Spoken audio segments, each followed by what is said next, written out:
Today is the final home game for arguably the most influential senior class in the history of Kansas football.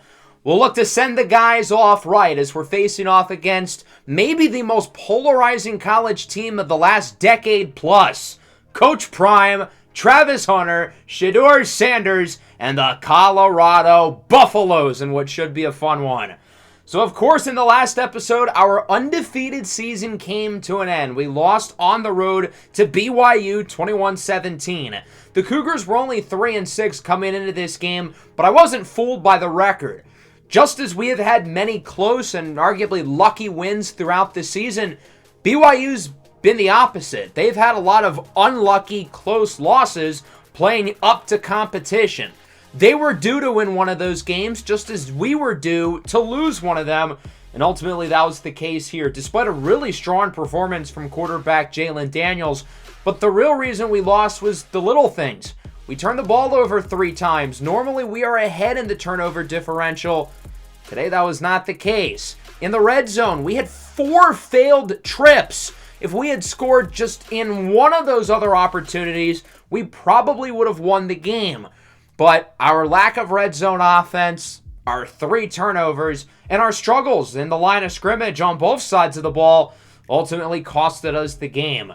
We were the only team in the entire top 25 to lose this week, being that it wasn't a very exciting slate of games. And because of that, we dropped all the way from number 6 to 16.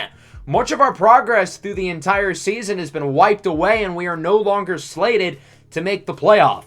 Now, we still obviously have a great chance to get in, specifically if we win the Big 12 championship, but now we have much less margin for error, and if we do lose another game this year, our chances of making the playoff are slim, again, unless we win the conference championship, and if we lose that, if we even get there, the chances of making it are quite low.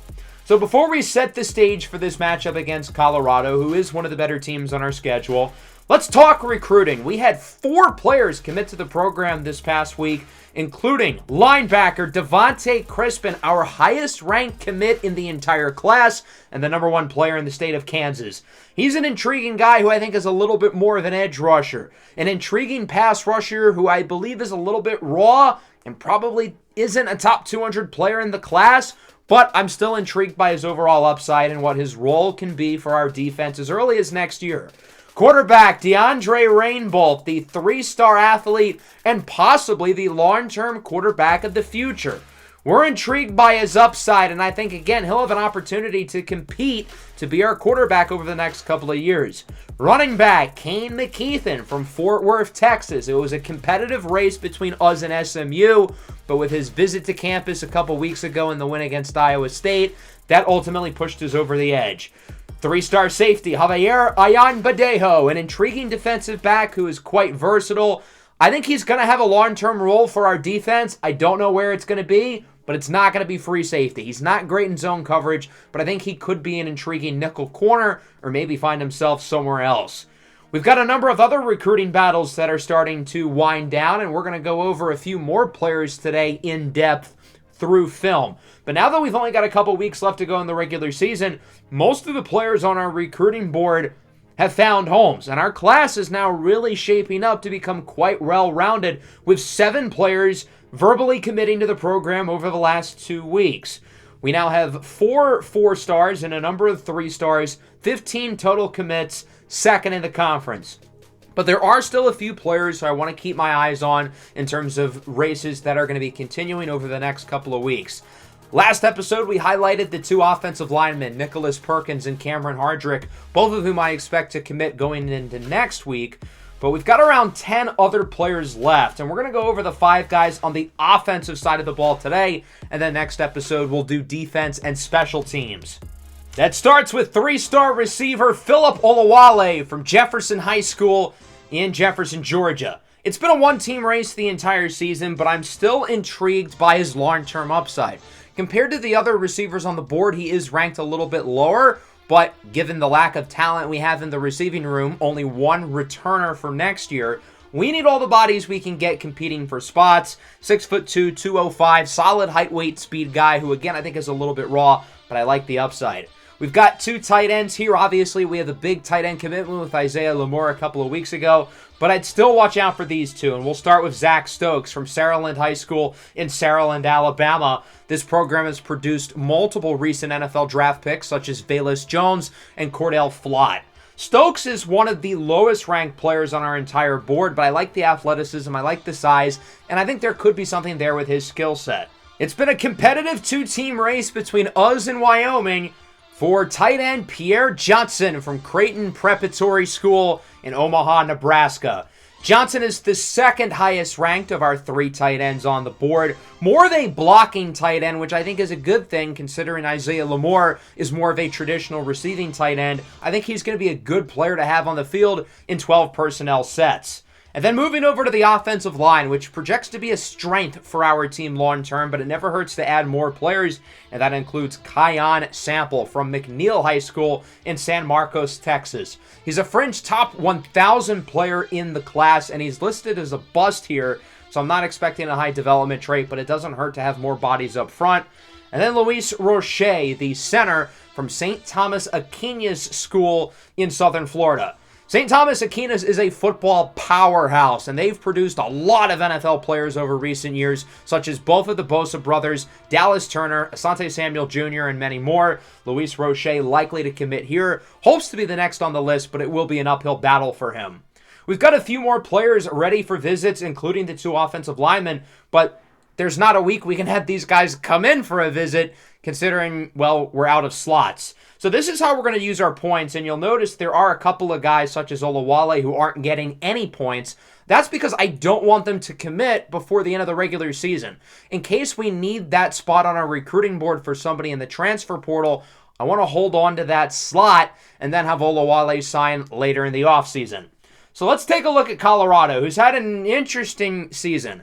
They started 6-0. They looked like not only a contender for the Big 12, but a team who could make a run in the college football playoff. They beat good teams like UCF and Kansas State, and then they started their losing streak. They've dropped 4 in a row, including a pair of blowouts in back-to-back weeks, and the end of this schedule is brutal, with Texas Tech, Utah, us, and Oklahoma State, arguably the 4 best teams in the conference to end the year.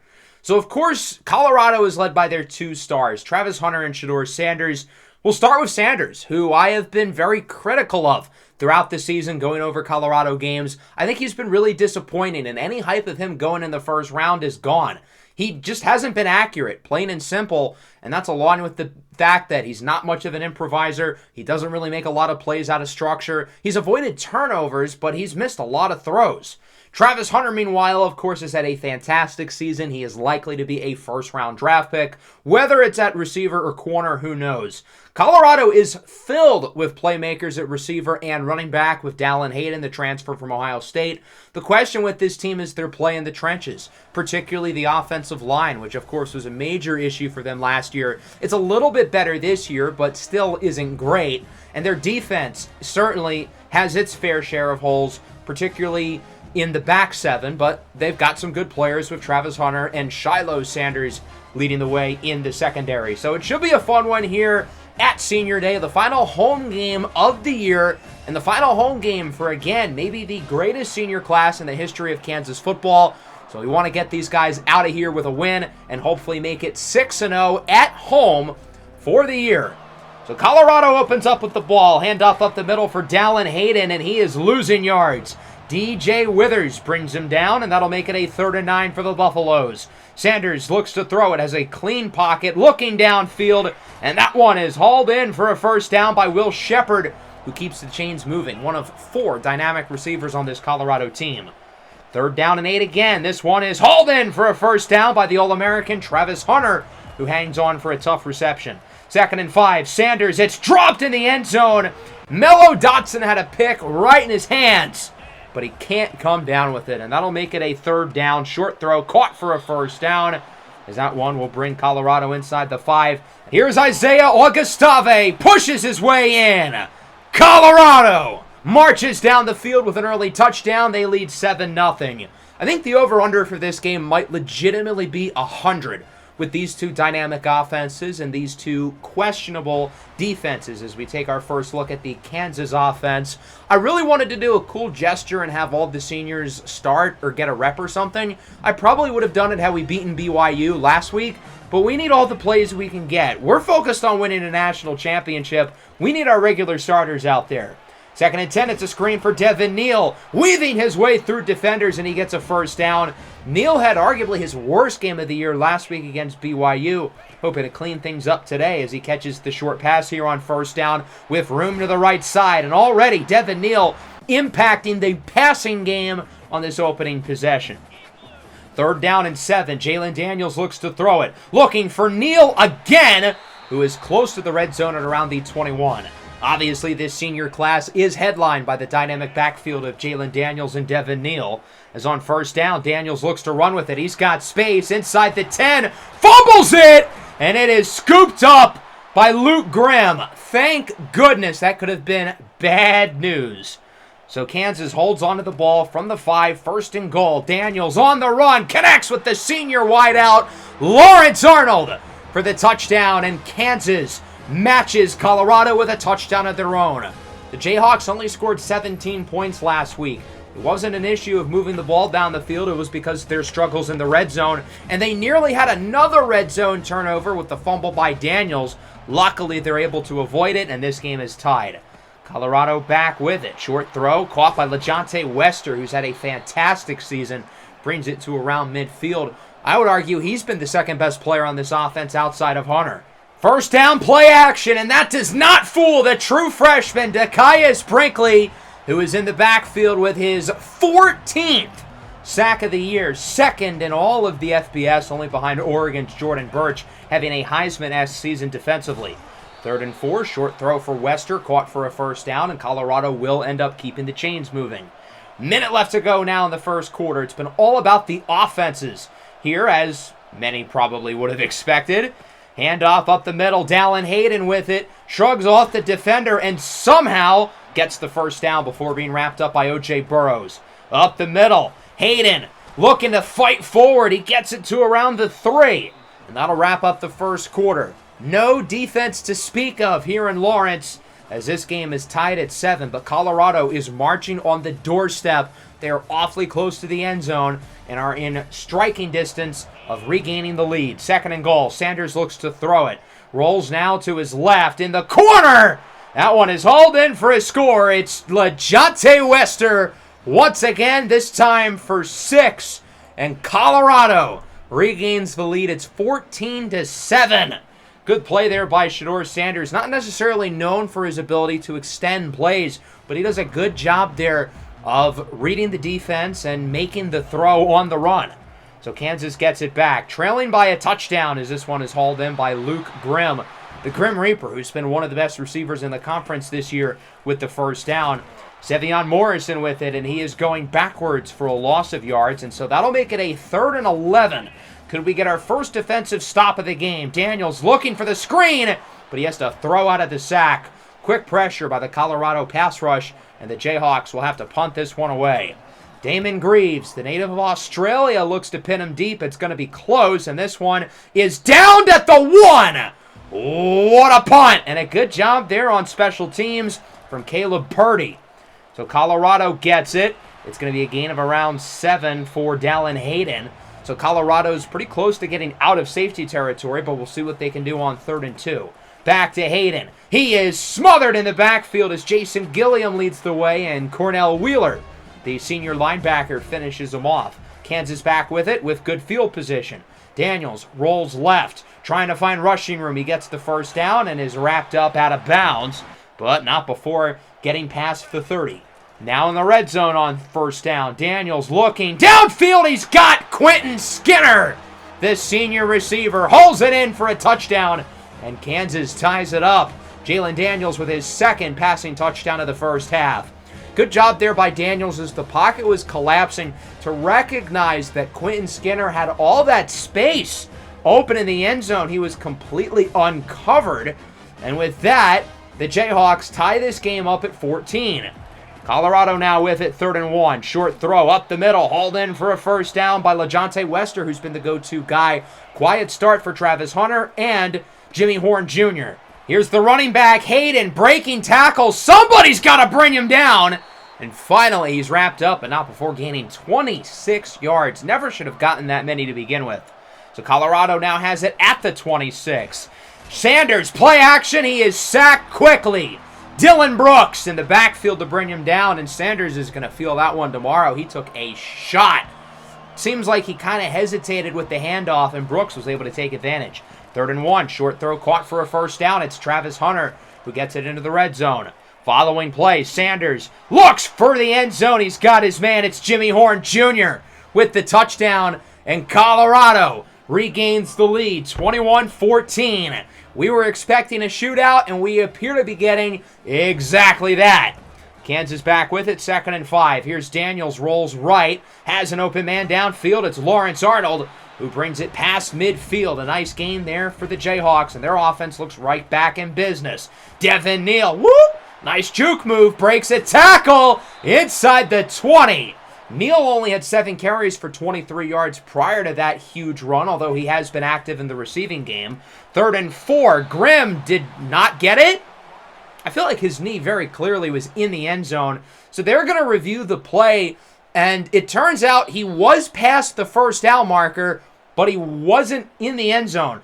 I don't even know how you could tell where the first down marker is. But it was originally a 4th and inches. Now it's a first down, so at least we get a new set of downs. I think that's a bigger deal than it being called a touchdown or not, because now we're going to get 4 tries to punch this sucker in. But realistically, we're only going to need 1.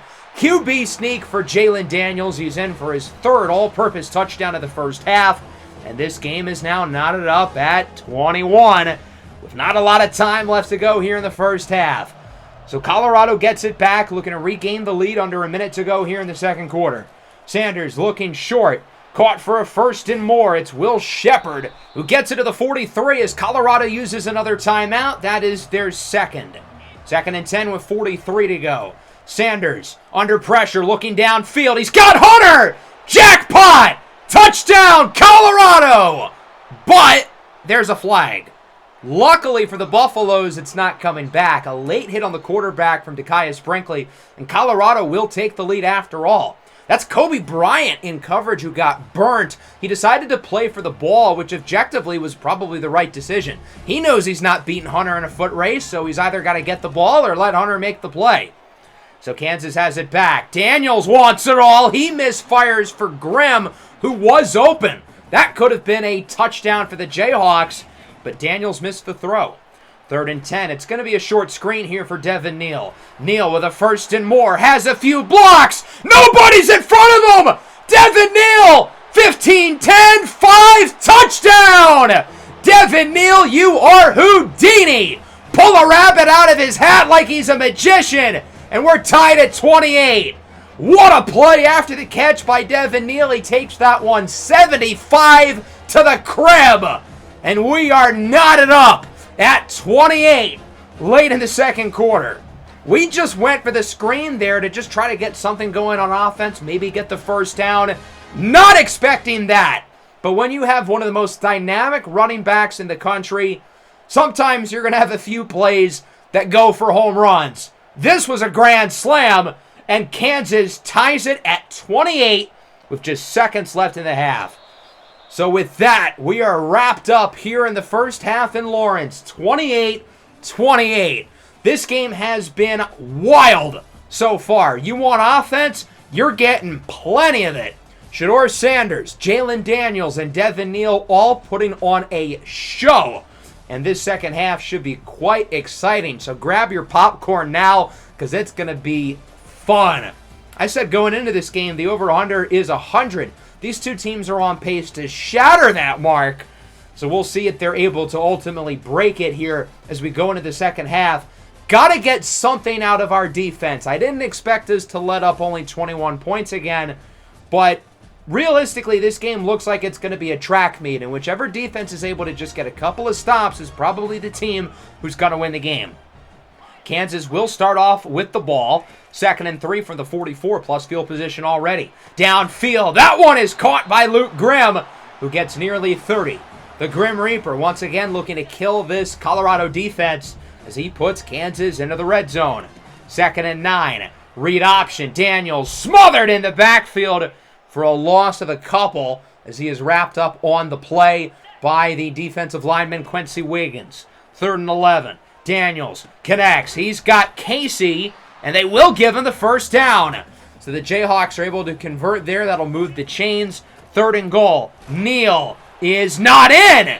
Colorado gets the stop, and when you're that close, punch that sucker in. 4th and goal, maybe 6 inches away, and Jalen Daniels fights his way in for a touchdown.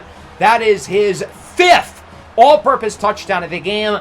3 through the air, 2 on the ground, his 11th rushing touchdown of the year, and Kansas takes their first lead of the entire game. 35-28, Colorado back with it. Sanders has his man, it's Travis Hunter, who brings it to the 40. The Buffaloes looking to get Hunter more involved after his big 57-yard touchdown at the end of the first half. Following play action, Sanders looks to throw it, looking downfield, it is caught! Oh my lord, what a catch by the tight end, Sam Hart. Maxim was slow to catch up to him, but he still had him smothered in coverage. How did he catch that? On 2nd and goal, the Buffaloes walk it in.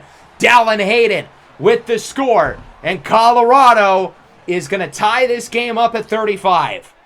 So Kansas has it back. 52 left in the third, now knotted up at 35. The senior tight end, Jared Casey, in motion as it's play action. Daniels has a wide open man downfield. It's take a guess. Luke Grimm, who's been uncoverable these last few weeks. He gets 42 yards.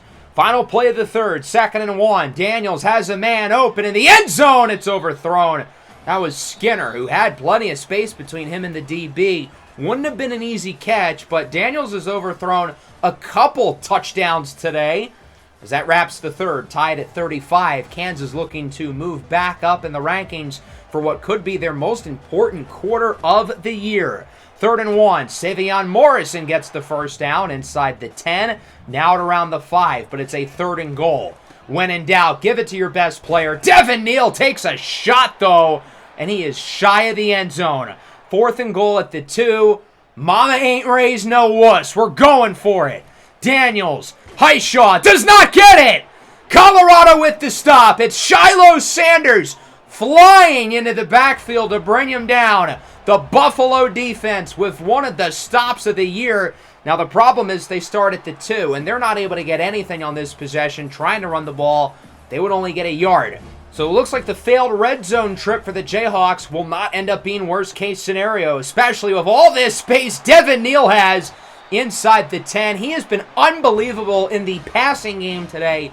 He's got to be close to 150 receiving yards in this one, over 500 now on the year. And so Kansas has it in the red zone at around the 8. 1st and goal. RPO. Neal smothered in the backfield for a loss of yardage. Colorado makes the play. The defensive tackle, Chidozie Nwanko, brings him down. 2nd and goal. Luke Grimm brings it to the 1. And now Kansas has 2 chances to punch it in. They couldn't do it on the last drive. 3rd and goal. Direct snap. Devin Neal is in for a score.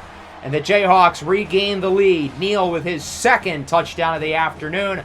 And it's 42-35. Although something to monitor earlier on that possession on a Jalen Daniels run. He took a big hit.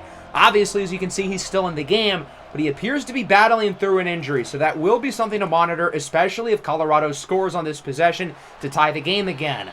Good run for Dallin Hayden. He's now over the century mark in yardage.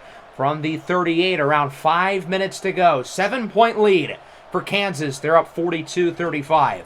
Sanders, play action. Under pressure. He is sacked. The senior edge rusher, Jeremy Robinson, brings him down. It's a big loss of around 10 for the Colorado offense. 2nd and 20 now from the 28. Play action once more. Sanders looking downfield. He's got Travis Hunter, who gets the first down to the 45-yard line, making up the yardage from the sack and then some. Following play here for Colorado. Play action again. Sanders looking for the end zone. He's got Hunter! Touchdown, Colorado! We are now knotted up at 42.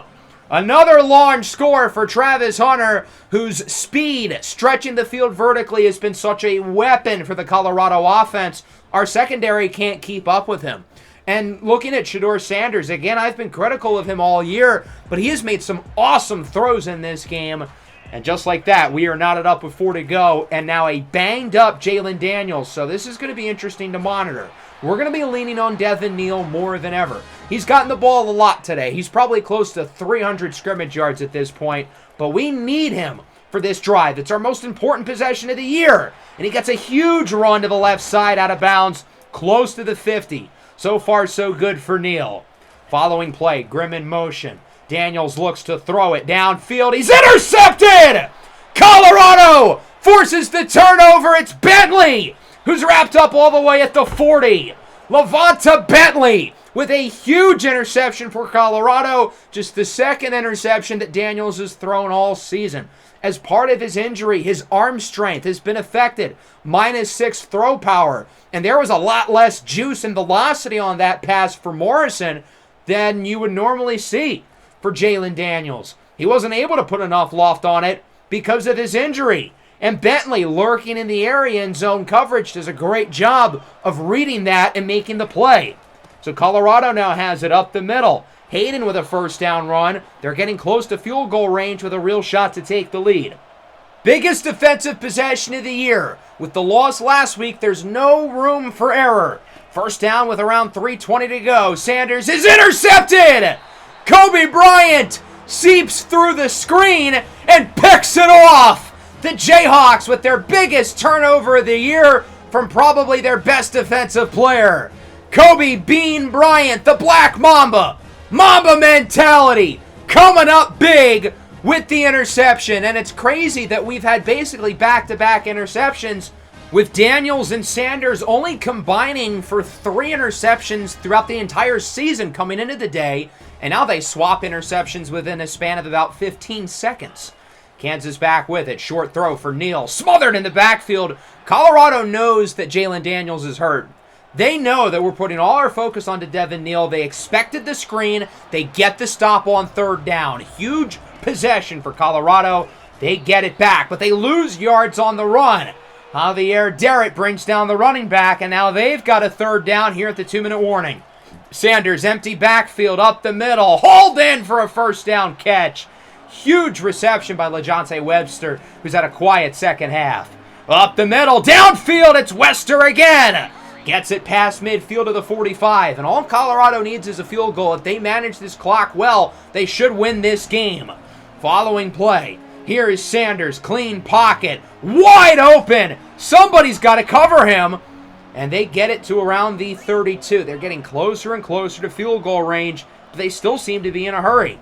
Minute and a half left now. Sanders looking short. He's got Hayden, and the Jayhawks are trying to push him out of bounds. They do. Good job there by the Kansas defense to basically direct him out. 2nd and 6. Clock stops here at 1:20. Handoff for Hayden, and he gets around 3 or 4 wrapped up by Marvin Grant. Colorado still seems to be in kind of a hurry.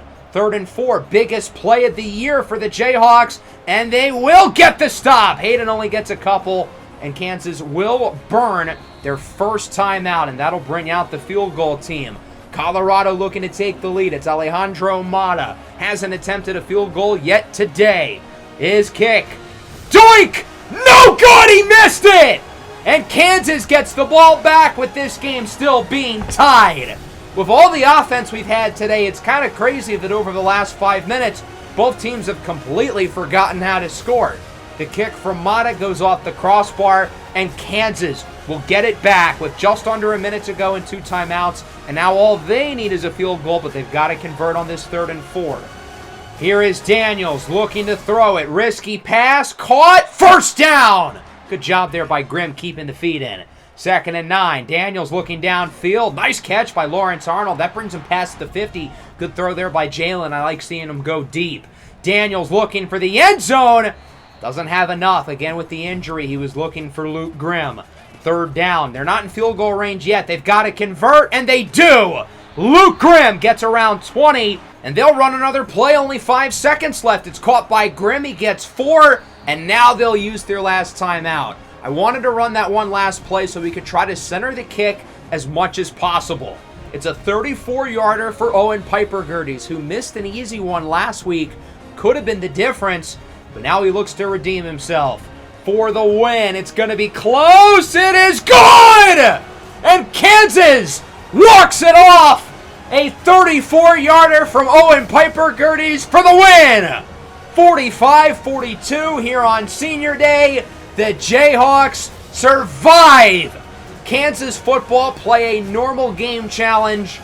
Impossible. These guys will never make it easy, but we find a way to win in an absolute shootout. Shedeur Sanders was balling. Travis Hunter had a huge game. Jalen Daniels, 426 passing yards and 5 all-purpose touchdowns. Although the star of the show really was Devin Neal. I mean, my God, was he unbelievable. Over 100 yards on the ground, nearly 200 through the air. Devin Neal was the best player on the field today. It was a rough one for us defensively, but you know what? I've got to give us a little credit on defense. Over Colorado's final 3 possessions of the game, they scored 0 points. When we needed stops late, we got them. When we needed the field goal late, we did it, even with the injury to Jalen Daniels, who otherwise was terrific. Both quarterbacks were outstanding, but for Daniels, he goes 30 for 44, 426 a season high, 3 touchdowns and the interception. But again, Devin Neal was the star of the show, and he got the ball a lot today. We really leaned on him. He finished with 30 touches, again, for nearly 300 scrimmage yards. Over 100% of his receiving yards came after the catch. And we can't forget about Luke Grimm, 12 for 161. Grimm and Neal combining for around 400 yards from scrimmage. Defensively, again, it wasn't great, but when we needed stops, we got them. From the possession where Colorado started at the 1 to the interception by Bryant, and then the missed field goal. And shout out Owen Piper-Gerdes for making his kick for the win. You can blame a lot of players on Colorado for the loss, but Shedeur Sanders is not one of them. He certainly hasn't made up his potential first-round draft stock back, but this was one of his best games of the year. He was outstanding. They should have given Travis Hunter the ball more, but when he did get it, he was electric. 7 for 167 and 2. The problem is the Colorado defense was really bad for 3.5 quarters. They started to get things going late, but when we needed the big drive at the end of the game, we got it. Ultimately, that's enough for the win. Colorado loses their 5th consecutive game of the year, and Devin Neal wins the Big 12 Offensive Player of the Week, even though he didn't win the Player of the Game, which is odd, but I'm not complaining because obviously he deserves it. Now let's take a look at some games around the nation, and with only 2 weeks left to go in the regular season, we've got a lot to cover. We'll start with A&M and Auburn. Texas A&M controls their own fate. I think if they win out, they are in. Lucky for them, they took care of business today, 27-6. Their defense was dominant as Peyton Thorne was picked off 3 times, and the Tigers really could not run the ball. Texas A&M has one more game here in the regular season next week at home, renewing the rivalry against Texas. If they win that game, they are a lock to make the playoff and likely go into the SEC championship. If they lose, I still think it's probably 50-50 whether they get in or not, so I'm sure they'd love to control their own fate and get that spot. Virginia Tech and Duke, the Hokies, another team who controls their own fate. That's a phrase we're going to be saying a lot today, with Virginia Tech currently holding 2 losses. Now, this game ended up being a lot closer than the previous game, and ultimately a comeback bid in double overtime from Duke propelled them to the win. 40-37, a shocking win for the Blue Devils, just their 3rd win of the entire season. And now Virginia Tech's playoff chances take a major hit. Virginia Tech was another team where if they win out, they are going to the playoff, considering they had a top 10 ranking. And there's a decent shot they wouldn't even have to worry about playing in the ACC championship with Miami and SMU ahead of them. But now with this loss, they've got 3. And that's kind of the cutoff where you need to be. And I think the SEC and Big Ten teams would be prioritized over a 3-loss ACC school. Wake Forest heads to the U to face off against the Miami Hurricanes, 9-1, number 6. I think if they win one more game, they can comfortably put themselves in the playoff, and that they did today with 2 touchdowns on the ground from the backup running back, Mark Fletcher Jr. They'd only win this one by 7, 24-17. Now, Wake Forest is no slouch. They are now 7-4, and they're a very, formidable team, but I feel like Miami's kind of been asleep at the wheel over the last couple of weeks. They've obviously had a tremendous season, other than the first half of week 1 against Florida, but I feel like Miami's played a little bit worse over these last couple of games, and they look vulnerable. UCF faces off against West Virginia. The Mountaineers have won a couple games in a row. They're starting to play a lot better, facing off against a red-hot UCF squad. This game again ended up being closer than it probably should have been, but the Knights would take the win. Same score as the last game, 24-17. UCF is in a fascinating spot because they play at home against Utah next week. Obviously, Utah currently one of just 2 teams left who are undefeated. If the Knights win, they're probably going to the playoff. If they lose, I think they're done. But if they win, I think they're in. Georgia against UMass. Georgia has 2 more games left on the schedule, both against non-SEC opponents. They've got Georgia Tech next week. Obviously, that game should be a lot harder than this one. But this game actually ended up being kind of close. So this game was tied at 21 going into the 4th, just as we all expected. Georgia would get it first, and they would start with a touchdown, but UMass would respond with the score from quarterback Tyson Pumachan. Georgia has it now, roughly 2 minutes left to go at this point, as Beck would connect with his tight end Oscar Delp for the score, back up by 7. UMass would march down the field, but there's only seconds left. Final play of the game, and they've got it! Pumachan connects with Frank Ladson Jr. The lead is within 1. UMass can kick the extra point to bring the game into overtime, but they've got other plans. They're going for 2 and the win. Final play of the game. It's a read option. Pumachan. Whoop! He's in! UMass upsets Georgia 36-35 with a game-winning 2-point conversion as time expires. Wow! Maybe the upset of the year.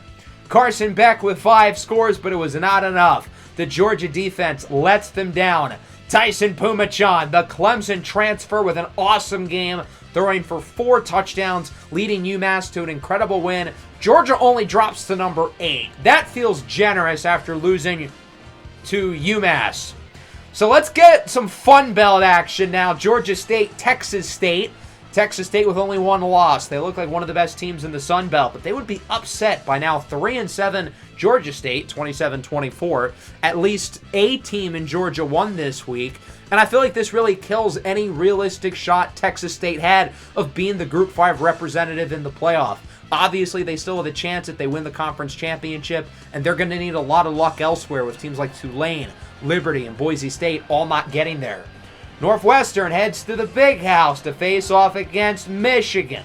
The Wolverines have lost 2 in a row. They've got to get back on track, and I still think they can make the playoff if they win out and beat Ohio State next week, but obviously that starts here against Northwestern, and they would take care of business handedly, 41-6. Big win here for the Wolverines. Alex Orji was awesome. 4 touchdowns, 1 incompletion. A lot of orgies in the Big House today, 4 of which in the end zone. Donovan Edwards had a huge game on the ground as well. As for Northwestern, they really just didn't have much of anything going. Let's now head over to Rutgers, Piscataway, New Jersey, as the Scarlet Knights, another team who controls their own fate. They win these last 2 games, they're going to the Big Ten Championship. Rutgers has played really well over the last month or so. They've passed every test with flying colors. Well, until this one. Illinois knocks off Rutgers 31-27. So the Scarlet Knights take a nosedive into the rankings, and now their playoff chances are significantly faltered. I think they fell to around 17 or 18, and now realistically their pathway to make the playoff would be to hope they get in the conference championship and beat Oregon. I don't know if I like their chances. Indiana and Ohio State. The Buckeyes looking to stay afloat in the playoff hunt against a strong 7-3 Hoosier squad. And Ohio State would take care of business as Will Howard connects with Emeka Ibuka, the potential first-round receiver. 42-28 your final. The Buckeyes climb all the way up to number 7. So with that, Ohio State basically clinches a playoff spot if they beat Michigan next week. That game is going to be huge for both teams. I think the winner is in, and the loser probably is out. The Ohio State-Michigan rivalry takes another turn. USC against their rivals UCLA. The Trojans at 7-3, ranked number 12, would end up winning a close one here against the Bruins, 42-34. USC has 3 conference losses, so they are not making the Big Ten championship, meaning their last game and their last opportunity to prove themselves to the playoff committee is next week against their rivals Notre Dame, who's obviously quite good. I think if USC wins that game, they are in. So it's simple for the Trojans. If they win their next game, they are more likely than not going to the playoff. SMU at number 5 heads to the University of Virginia. I think if SMU wins this game, they're basically a lock to get in. This one ended up being closer than it should have been against a 4-6 Virginia team. But the Mustangs would win. Again, same score as the last game, 42-34.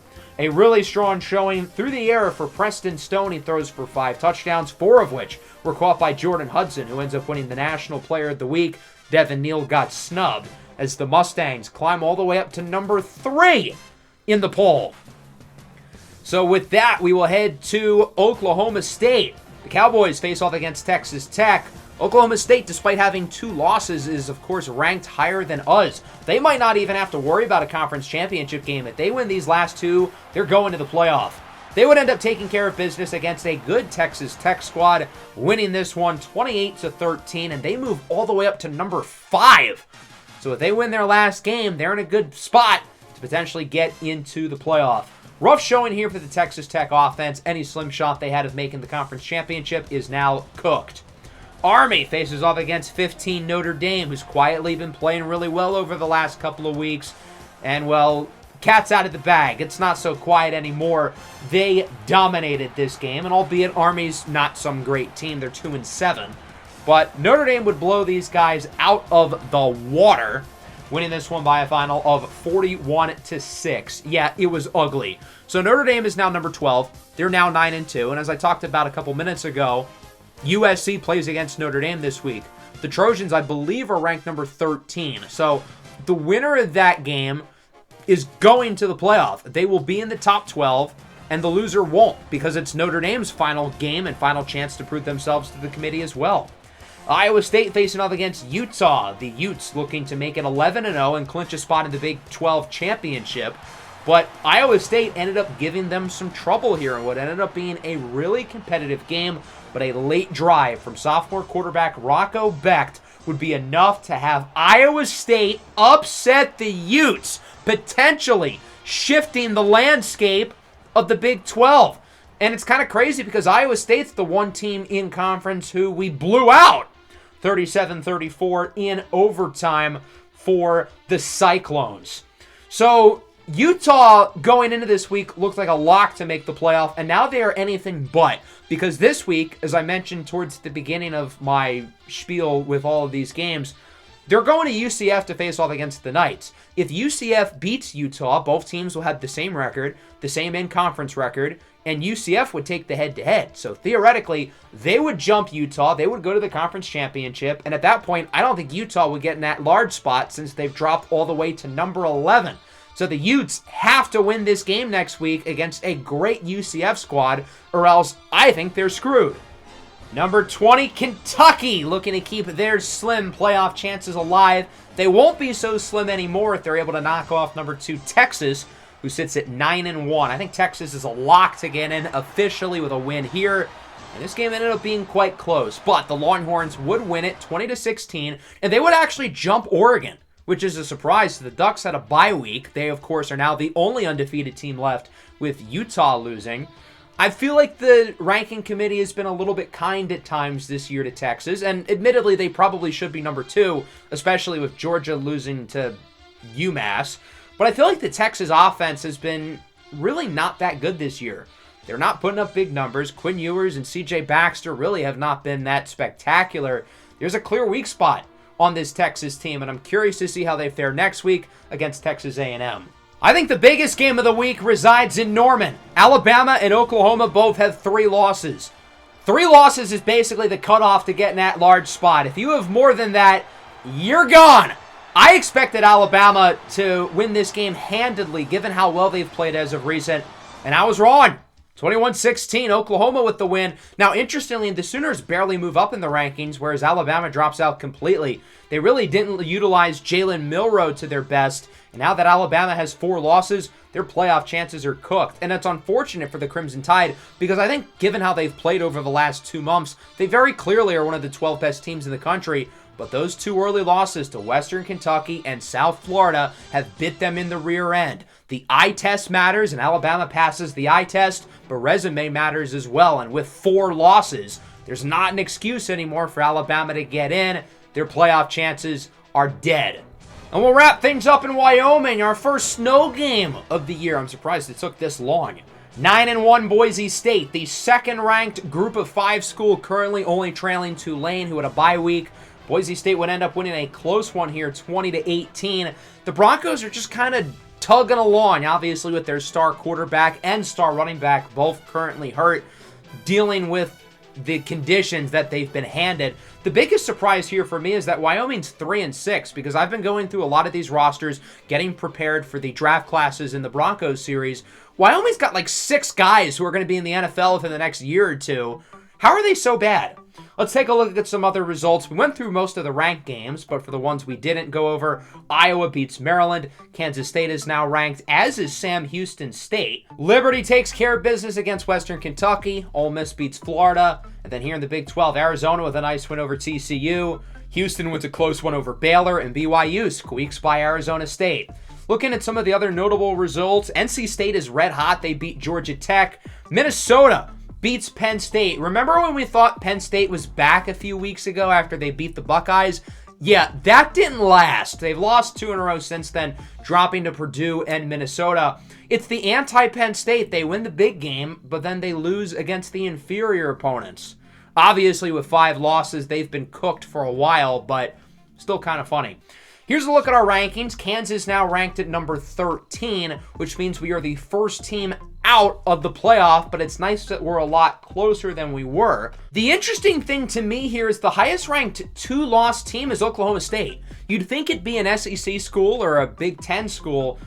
I don't know what the bias is with Oklahoma State. They shouldn't be ahead of teams like A&M, Ohio State, and Georgia. They shouldn't be ahead of us in Utah because we only have 1 loss. I get that Oklahoma State's been really good since their slowish start of the year, and they're probably playing better than us in Utah, but I feel like the committee's glazing a little bit. This is what the bracket looks like. Of course, again, we are the first team out as it stands. We're still slated to play in the Gasparilla Bowl, but now they have us against Syracuse. That'd be pretty depressing considering the alternative we have is the playoff.